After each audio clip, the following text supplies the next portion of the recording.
You are watching Conscious Evolution with Wes Heffernan. Who is Wes Heffernan? I don't know if we have time to dive into that one as deep as I would want to, but certainly let's take a rock and skip it across the waters of the abyss and see where we end up here for a second.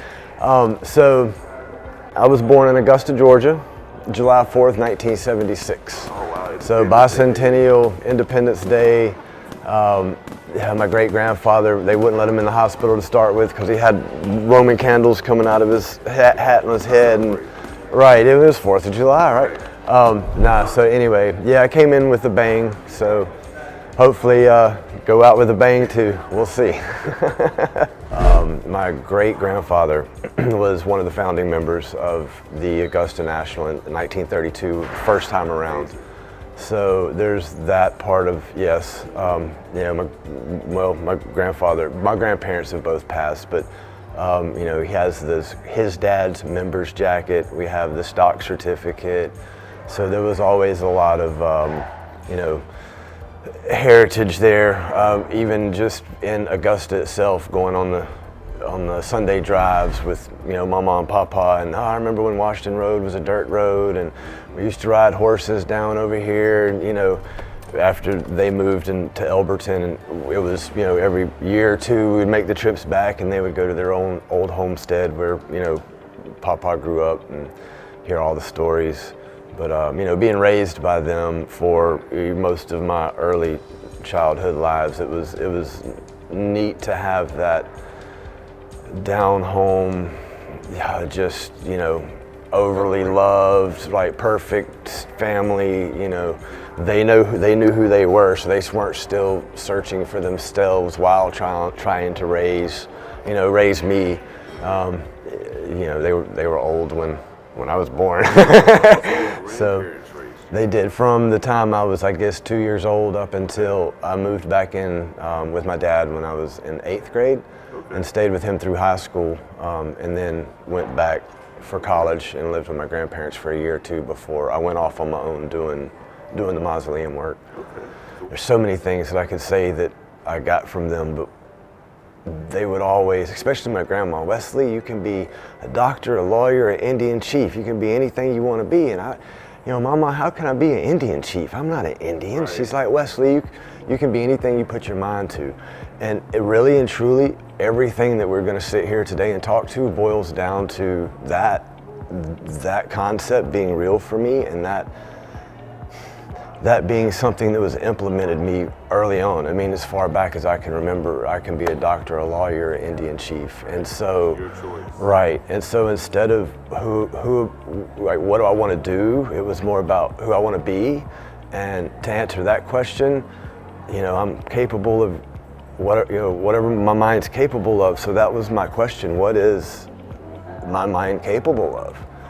And as a young, and this was young. This if you want to back up to where it all starts, it's a series of dreams, and the first of which would be filed away in those very first memories that I had of at least having a conversation with myself. Right, the voice, everybody has a voice that they can communicate with, right?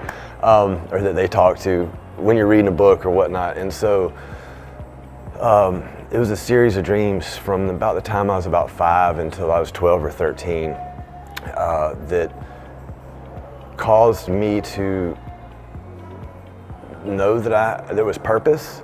I don't want to say that I had a purpose, but that there is a purpose.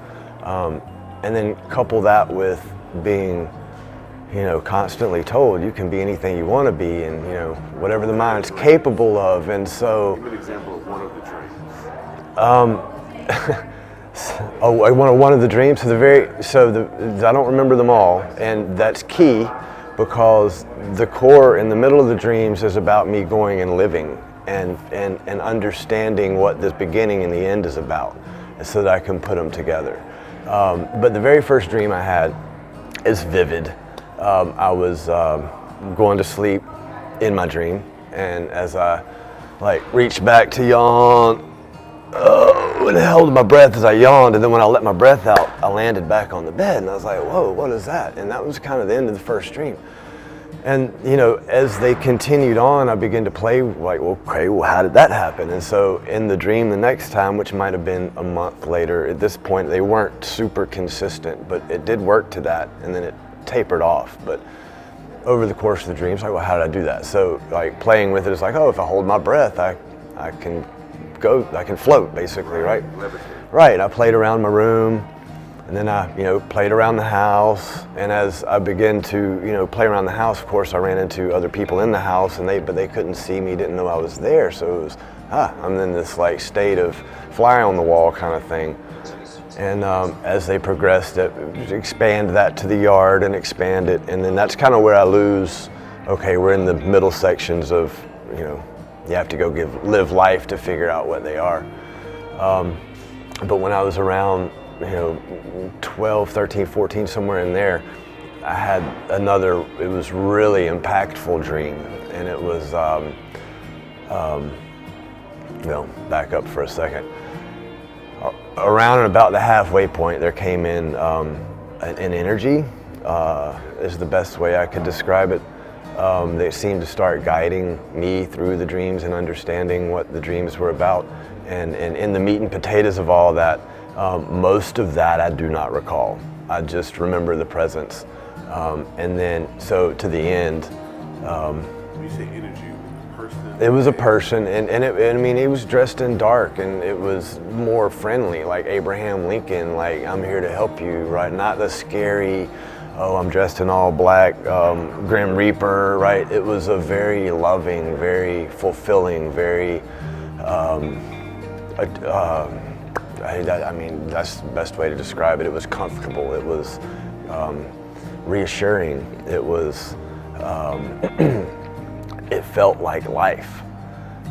And I do, when we get deeper into them, I'll go into what all that relates to and how the discoveries that, you know, when I look back on these dreams later in life. But, you know, it was a guiding presence through the dreams. And at the end, it's like, all right, you know how this is going to go. Your feet are going to touch down, and, you know, you're going to be amongst the, you know, these people that were down there. And we're sitting above these planted pines. Again, I'm Georgia, so pine trees is one of our cash crops. But we're up above these planted pines in what's like a power line where it's been cut out.